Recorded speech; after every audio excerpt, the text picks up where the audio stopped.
Olá, alunos do oitavo período.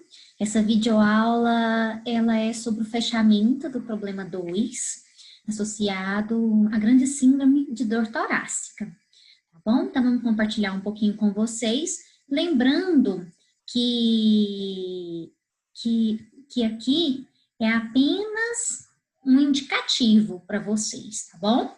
Que vocês devem procurar em livros, artigos, aprofundar o estudo sobre o assunto. Então, aqui é para nortear os objetivos para vocês, ok? Então, vamos lá. Por que esse tema é tão importante, de dor torácica? Ele é um sintoma comum na emergência, um grande desafio diagnóstico.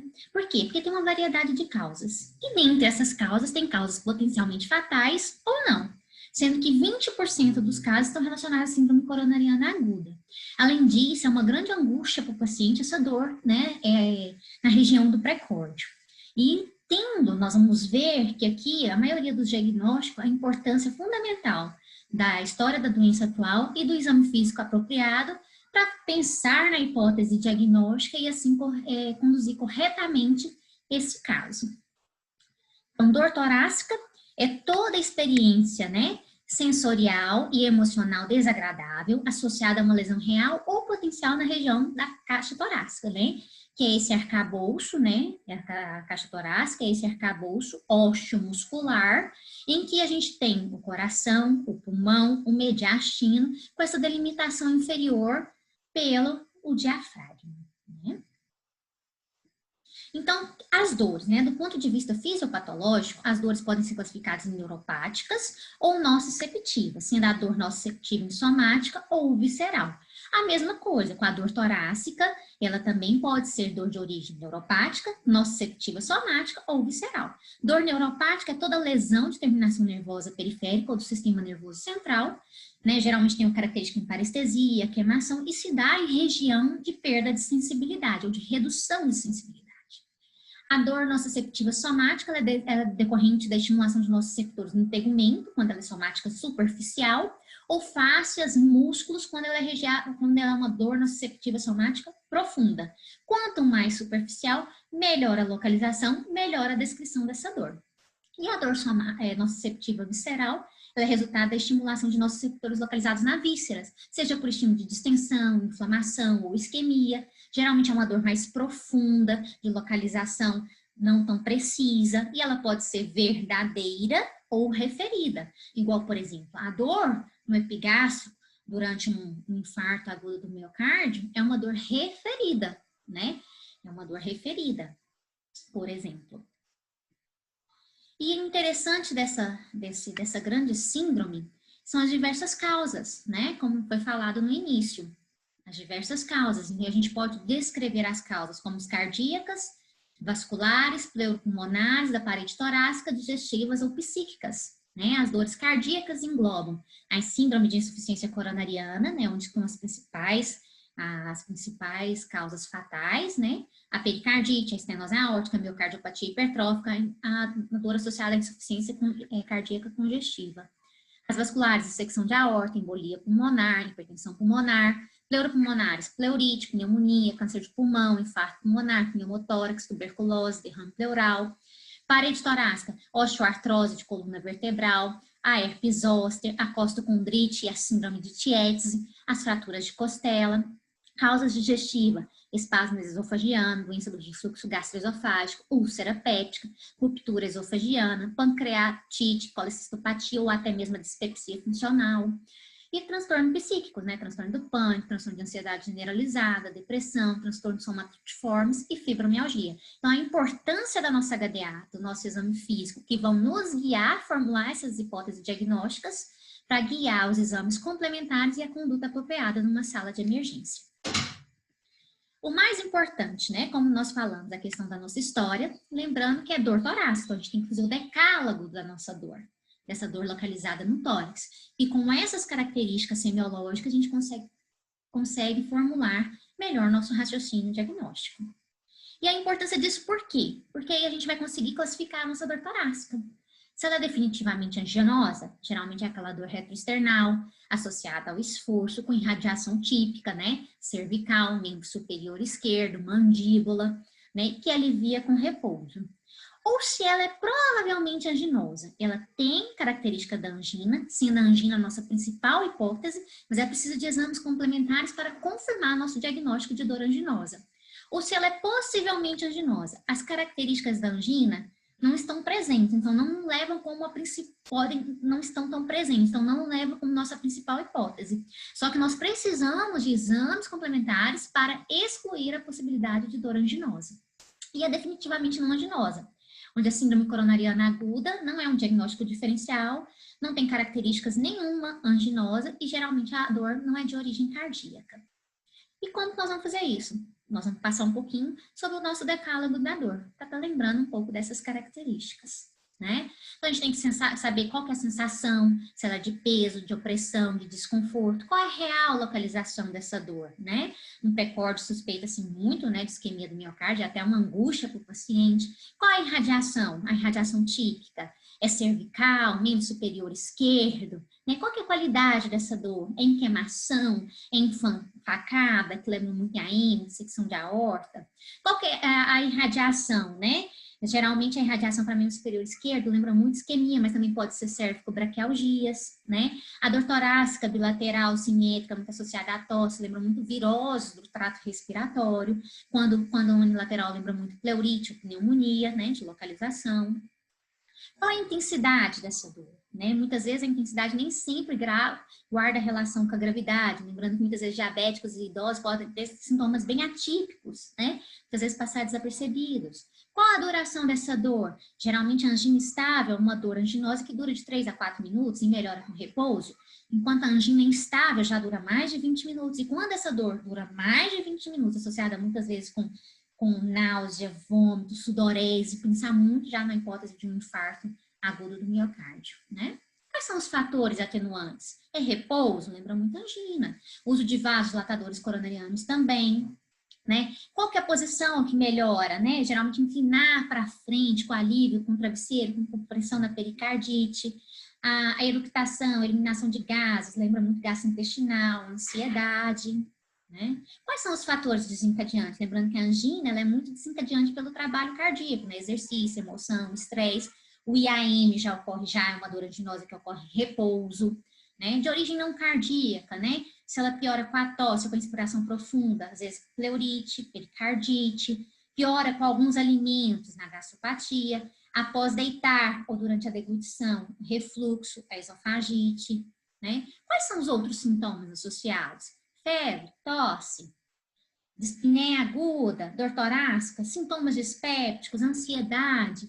Quais são as manifestações concomitantes? Né? Tem muita náusea, vômito, sudorese fria na vigência de uma pré-cordialgia intensa, né? O IAM. Né? E aqui nós vamos passar um pouquinho mais sobre cada possibilidade etiológica, né? Vamos começar primeiro de origem cardíacas, né? Lembrando que a isquemia do miocárdio, ela é precipitada pela diminuição da oferta de O2, seja pela redução do aporte, pelo fluxo coronariano, ou em condições onde há o agravamento associado com esse aporte, não só pela obstrução, mas às vezes anemia, hipóxia, ou o aumento do consumo, relacionado ao aumento do exercício físico, aumento da contratilidade cardíaca, aumento da frequência cardíaca, né? E aqui lembrando, né, por exemplo, na dor torácica de origem cardíaca e isquêmica, ela é caracterizada pela angina, né? Como que é essa dor? Ela geralmente é retroesternal, ou hemitórax esquerdo.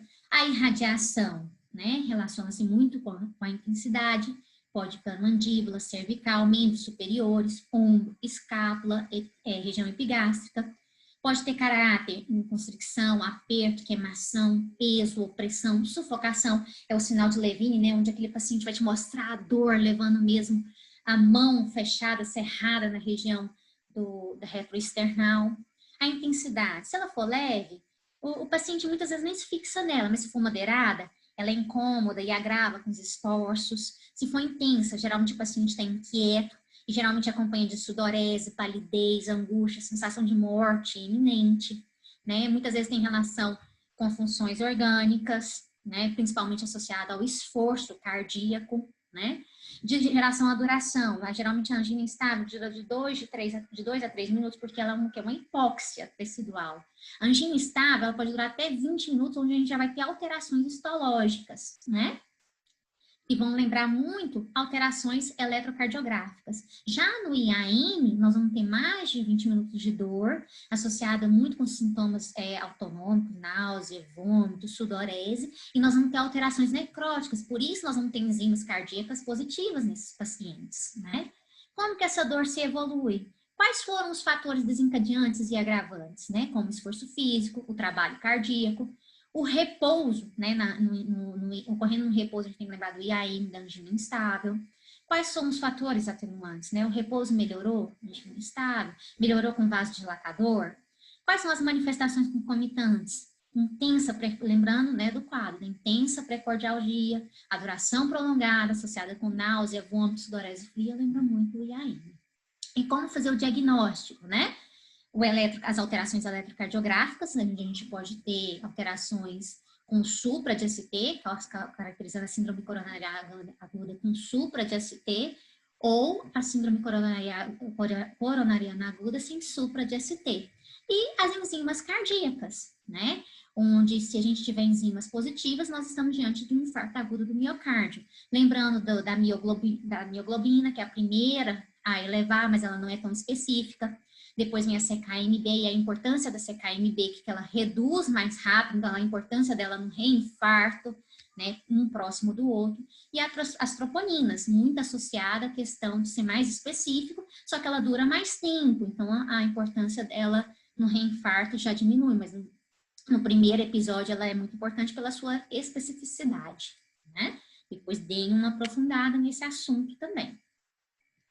E lembrando de um quadro de dor diante desse decálogo, né, com essas alterações, em um paciente que tem possíveis antecedentes como fator de risco para aterosclerose, né, antecedentes familiares, dislipidemia, diabetes, hipertensão, tabagismo, corroboram para a gente fechar esse diagnóstico com provável dor como dor definitivamente anginosa e desencadear nosso tratamento adequado para esse paciente, né?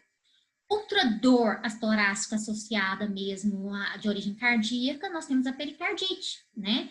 Geralmente é uma dor retroesternal em hemitórax esquerdo, com irradiação para pescoço e para as costas, geralmente pós um quadro gripal de caráter agudo. Ela é uma dor contínua que pode piorar com a deglutição, com a inspiração, ela piora com o decúbito dorsal, com os movimentos do tórax, e tem aquela melhora bem típica com a posição geno-peitoral, onde o paciente encosta, né, o joelho no peito, né, comprime o travesseiro, dá um alívio.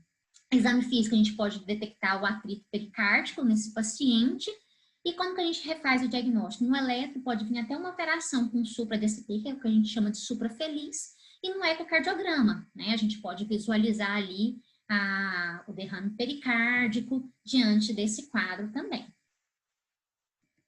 Bom, outra, né, quadro importante, né, de dor torácica de origem cardíaca, e que a gente colocou, pode ser vascular também, né, mas a gente pode inserir ela dentro de causa cardíaca vascular, é a dissecção da aorta, né? Ela se caracteriza por uma dor intensa, súbita, lancinante, onde o paciente não consegue ficar quieto, com sinais autonômicos importantes associados à dor.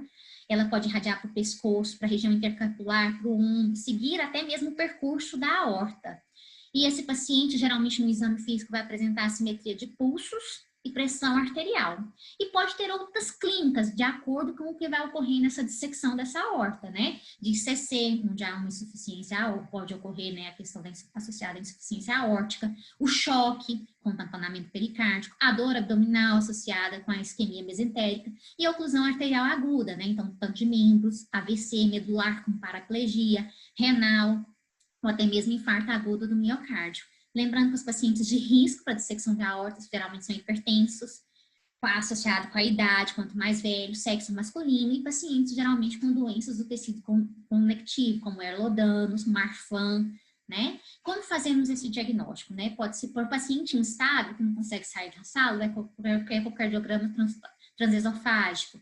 para um paciente mais estável, a gente consegue fazer a angio-TC ou angio-ressonância de tórax desse paciente. O raio-x de tórax é bem inespecífico, vai mostrar mais um alargamento desse mediastino. Mas diante de um paciente, né, com todo esse quadro, nos abre, né, os olhos para ficarem bem atentos a essa situação extremamente grave, né? Outro quadro cardíaco que pode dar dor torácica é a miocardiopatia hipertrófica e a estenose aórtica importante. Esses quadros geralmente são acompanhados por dor anginosas. Por quê? Porque eles causam obstrução de saída do fluxo sanguíneo do coração. E ali, geralmente ali logo na saída, nós temos a emergência das coronárias. Então, elas podem causar essa dor anginosa mesmo. Geralmente tem um sopro efetivo, um foco aórtico, podem demonstrar sobrecarga de VE, aos exames complementares, e esse paciente pode ser acompanhado também de dispneia e de síncope, episódio de lipotímia e síncope. Lembrando que a miocardiopatia hipertrófica também é uma doença que pode cursar com muitas arritmias. Como se faz o diagnóstico? Através do ecocardiograma. A ICC, a insuficiência cardíaca congestiva, ela pode se manifestar com uma dor torácica, tipo pleurítica ou na região precordial, mas também ela se caracteriza por outros quadros sindrômicos, né? Por quadro de dispneia, pela síndrome edematosa, pela síndrome de baixo débito, né? Sendo a dor torácica não tão importante, mas diante de um quadro de dor torácica pleurítica ou precordial, com essas outras síndromes associadas, lembrar da insuficiência cardíaca congestiva, que geralmente a gente faz o diagnóstico pelo ecocardiograma, né? Onde vai mostrar se ela é de uma ICC de fração de ejeção reduzida ou não, né? Sistólica ou diastólica. No raio-x de tórax podemos notar a cardiomegalia, sinais de congestão, e o BNP vai vir alterado nesses pacientes quando eles estiver descompensados, né? Nos ajudando também a formular um diagnóstico de insuficiência cardíaca congestiva. Bom, vamos lá então agora para os quadros pleuropulmonares de dor torácica. Um quadro importante de pleuropulmonar é a pleurite. A pleurite, ela pode ser acompanhada, que seria a inflamação dessa pleura, né? Ela é acompanhada de tosse seca e timbre alto. Essa dor, ela piora com a tosse, né? Geralmente ela tem uma dor torácica de localização bem precisa, sem radiação, geralmente bem pequena, delimitada. O decúbito sobre essa região que tem dor melhora essa característica da dor, né? E a dor também pode ser agravada pela incursão respiratória. Sendo uma dor ventilatório dependente. E o aparecimento da dispneia, muitas vezes, pode levar ao alívio da dor, mostrando que dessa pleurite houve o desencadear e o formar do derrame pleural, né? E assim mostrando, né, que o derrame pleural também é uma dor ventilatória, também tem essa dor ventilatório dependente, que pode ser de moderada a forte, bem localizada, geralmente acompanhada de tosse, febre, dispneia, onde no exame físico nós vamos observar a redução do murmúrio vesicular e do frênito tóraco-vocal com uma C6 a essa percussão. Lembrando que essa pleura, ela pode ser acometida por uma doença primária da própria pleura, ou ter tido essa pleura invadida por alguma outra doença, né, como neoplasia, tuberculose, né, ou uma pneumonia ali que instalou ali perto, ou ela aloja, né, na questão dos transsudatos, né, ela pode alojar, né, alojar essas doenças. O importante diante de um derrame pleural é diferenciar se ele é um exsudato e transsudato, e diante disso a gente correr atrás da possível causa, né? Então, diante de um paciente com pleurite, com derrame pleural, a nossa função é descobrir o que levou, né, esse quadro. É uma doença primária da pleura, a pleura foi invadida, ou uma doença que apenas a pleura está alojando, né? A importância, então, da TC, ou da ressonância de tórax, o raio-x de tórax também entra, né, como inicial do quadro, que muitas vezes pode revelar, né, uma pneumonia perto dessa pleura, levando um derrame pleural parapneumônico, ou então seu primeiro exame, onde nós vamos detectar esse derrame pleural, e na vigência do derrame pleural, sempre fazer uma análise desse líquido pleural para ajudar na diferenciação entre exsudato e transsudato, e assim seguir o diagnóstico diferencial da possível causa dessa síndrome. O pneumotórax. O pneumotórax também é uma doença da pleura, né? o ar na cavidade pleural. Geralmente a dor torácica é de início súbito, agudo e intenso, como se fosse uma sensação de punhalada. Associa-se com dispneia, pode se associar com efizema subcutâneo. Nós temos uma redução do murmúrio vesicular e tóraco-vocal, muitas vezes uma hipersonoridade à percussão. Lembrando que esse pneumotórax, ele pode evoluir com um caso mais grave, que é o pneumotórax hipertensivo, que pode levar o desvio do mediastino contralateralmente, podendo causar o pensamento das veias cavas e obstruir o retorno venoso ao coração, levando à redução do débito cardíaco e instabilidade hemodinâmica. Né? Existem causas primárias desse pneumotórax, espontâneos, e causas secundárias, então, que devem ser investigadas. No raio-x de tórax, a gente poderá ver ali o sinal ali do pneumotórax, né? A pneumonia também, geralmente é uma dor torácica pleurítica. Geralmente a dor acontece, né, quando o quadro de consolidação ocorre na periferia dos lobos, em contato com a pleura parietal. Ocorre geralmente tosse produtiva, febre, dispneia, onde no exame físico podemos detectar redução do murmúrio vesicular, aumento do frêmio tóraco-vocal e maciez à percussão. E podemos fazer esse diagnóstico diante dessa clínica também ao raio-x. O tórax desse paciente associado muitas vezes a hemograma infeccioso, a gente consegue fechar esse quadro clínico. A tuberculose, né, é outra doença pulmonar, né, que pode também acometer com dor torácica, né? Geralmente ela é uma dor torácica também do tipo pleurítica, da pleurítica, quando ocorre um acometimento pleural, inclusive é uma doença que pode levar a derrame pleural.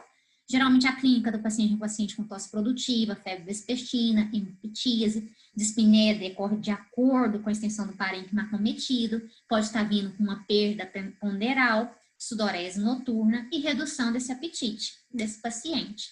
Nós podemos fazer o diagnóstico, né, pelo raio-x de tórax, pela tomografia, lembrando da importância da baciloscopia para esse paciente. O câncer de pulmão, geralmente é uma história de paciente tabagista, né, a maioria dos cânceres do pulmão está associado com essa questão. O adenocarcinoma é um tipo que ocorre muito na periferia pulmonar, geralmente em contato com a pleura parietal, e pode dar muito quadro de dor pleurítica, tosse e dispneia. Já o carcinoma de pequenas células, ele é mais central em endobronco, então o carcinoma vai ser mais obstrutivo, tipo tosse, hemoptíase, sibilo, dispneia ou pneumonia de repetição. E os sintomas torácicos também podem vir acompanhados da invasão desse tumor, seja para o mediastino, para a veia cava, para o sulco superior, o plexo braquial, invasão cardíaca, além de ter clínicas também da metástase e de síndromes paraneoplásicas associadas. E a importância também do raio-x de tórax, da tomografia e da biópsia desses pacientes. Tromboembolismo pulmonar, né, também leva uma dor pleurítica, né, geralmente tem fatores, paciente acompanhado de fatores de riscos associados à trombose, e pode ser acompanhada muitas vezes de sinais, né, de trombose venosa de membro inferior, dor, edema, engurgitamento de veia, geralmente de forma assimétrica desses membros inferiores. E a professora Carol deu uma aula excelente sobre o TEP para você, então nem vou me aprofundar, mas só ressaltando que ele é uma causa pulmonar ou vascular, né, vascular diante do sistema pulmonar, tá bom? Que pode levar a dor torácica. Outra causa importante também, vascular e dentro do sistema pulmonar, é a hipertensão pulmonar, que ela é diagnosticada quando a pressão sistólica de artéria pulmonar é maior do que 25 milímetros de mercúrio. Ela pode ser primária ou idiopática, ou pode ser secundária a várias doenças sistêmicas, secundárias a doenças cardíacas, a doenças pulmonares hipoxêmicas, até mesmo tromboembolismo pulmonar, né? Geralmente, o caráter da dor é parecido com o anginoso, porque muitas vezes pode ocorrer uma compressão coronariana pela dilatação do tronco da artéria pulmonar, e é um paciente que associado vai ter queixa de dispneia aos esforços, uma síndrome de baixo débito e uma síndrome de insuficiência cardíaca direita. O diagnóstico é feito muitas vezes pelo raio-x de tórax, onde nós vamos ver a alteração desse tronco dessa artéria pulmonar, o ecocardiograma, que devidamente vai estimar essa pressão sistólica de artéria pulmonar, e quando se fizer necessário, o cateterismo cardíaco direito também nos auxilia no diagnóstico desse paciente. Do ponto de vista, né, trato gastrointestinal, né, nós temos Geralmente é uma dor definitivamente não anginosa, que não lembra muito característica anginosa. Podemos ressaltar a importância da doença do refluxo gastroesofágico, né? Geralmente o paciente que reclama de pirose ou uma opressão retroesternal, pode irradiar para o pescoço, sensação de regurgitação, tem relação com a alimentação, composição e sintomas associados, disfagia, odinofagia, regurgitação e eructação, cialose, glóbulos faríngeo, tosse crônica, rouquidão, otite de repetição, né? A úlcera péptica, geralmente é uma dor epigástrica ou em andar superior e pode até mesmo ter uma dor retroesternal também associada. Melhora com antiácidos, tem uma periodicidade com a refeição e geralmente é um paciente que tem antecedentes de infecção por H. pylori ou uso de anti-inflamatório não esteroidais, né? A dor do espasmo esofagiano é uma dor que chama muita atenção, porque é uma dor torácica geralmente pós-refeição, pode ser noturna, inclusive até acordar o paciente, e ela melhora com nitrato, e ela pode irradiar para o pescoço, mandíbulas e membros superiores. Geralmente associa-se com disfagia, é um quadro que acomete geralmente mais o sexo feminino após os 50 anos e caracteriza-se por ser um distúrbio motor do esôfago, né? A dispepsia funcional, que é um quadro, às vezes, de saciedade precoce, plenitude pós-prandial, dor ou queimação e epigástrica, onde a gente já excluiu alguma possibilidade de outras de doença orgânica, né? Geralmente associado a hipersensibilidade desse indivíduo, né? Nesse trato gastrointestinal. A ruptura do esôfago, geralmente associada com situações onde ocorre vômitos intensos ou associada ao trauma.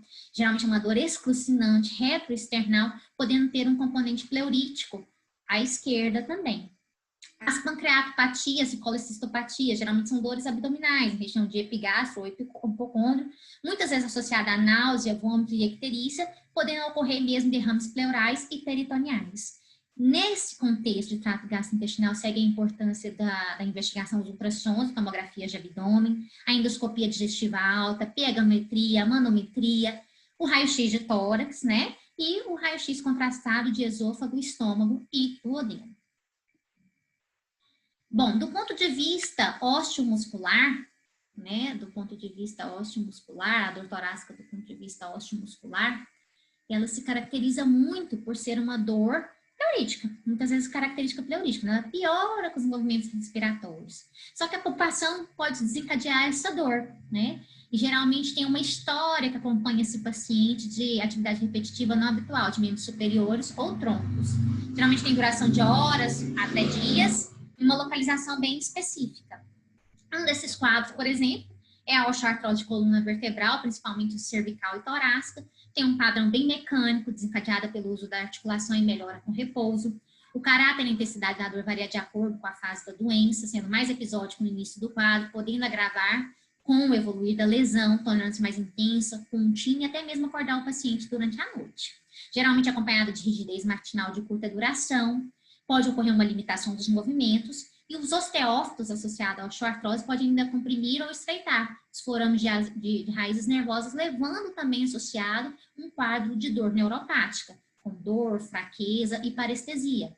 Né, o raio-x de tórax, né, ele pode nos ajudar muito nesse diagnóstico diante desse quadro também desses pacientes. Dois quadros interessantes, né, também do osteomuscular, nós temos a costocondrite e a síndrome de Tietze, né? A costocondrite é uma dor torácica anterior recorrente das articulações costocondrais, geralmente desencadeada pelo movimento do tórax, seja a extensão da coluna cervical ou tração posterior dos braços estendidos, pela palpação das articulações ou por tosse ou inspiração profunda. O acometimento mais de uma articulação é frequente, geralmente da segunda à quinta articulação costocondral ou costoesternal. As causas ainda não são bem estabelecidas, geralmente tem uma presença de uma história de tosse excessiva ou de pequenos traumas, sugerindo um processo mecânico simples, de trauma e sobrecarga gerando inflamação. Já a síndrome de Tietze, ela faz um pouco mais de distensão da costocondrite, porque, na verdade, geralmente é uma menor idade de início, uma predileção só pela segunda ou terceira articulação costocondral, geralmente lesão unilateral e única, em mais de 70% dos pacientes. E o edema é bem local, é bem característico, né? Geralmente, então, a gente tem esse edema, essa dor espontânea e a palpação nessa região. tendo uma natureza mais inflamatória, sendo também a origem e a etiologia ainda não foi bem esclarecida. E o diagnóstico de ambas síndromes também é um diagnóstico clínico. A fratura de costela, né, geralmente é uma dor aguda, bem localizada, também ventilatório dependente. Geralmente ocorre pós-trauma torácico contuso, mas também pode resultar após tosse intensa, ou atividades atléticas, ou trauma não acidental. Variam de um pequeno desconforto até as situações ameaçadoras de vida, como com sintomas também, causas, né, por trás ameaçadoras de vida, como pneumotórax, laceração esplênica e pneumonia. Elas podem ser múltiplas, né? E geralmente, quando múltiplas, né, em lesões mais importantes, geralmente se associam com lesões intratorácicas ou intraabdominais graves, tá? As fraturas de costelas superiores revelam, a primeira, a segunda, pode refletir um trauma que envolve uma força significativa para levar a lesões de grandes vasos e parênquima pulmonar. Então, tem que estar atento nesses pacientes. E pelo raio-x de tórax, a gente consegue fazer esse diagnóstico dessa fratura de costal. A herpes zoster já é uma erupção cutânea vesicular dolorosa, resultante da reativação do vírus da varicela zoster e dos gânglios da raiz dorsal.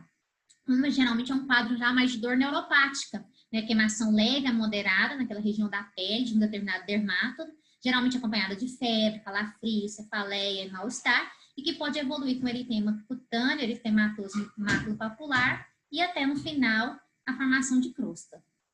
Geralmente segue um padrão de distribuição periférico dos nervos envolvidos, sendo unilateral e circunscrita a um dermato, havendo predominância no tórax e na face.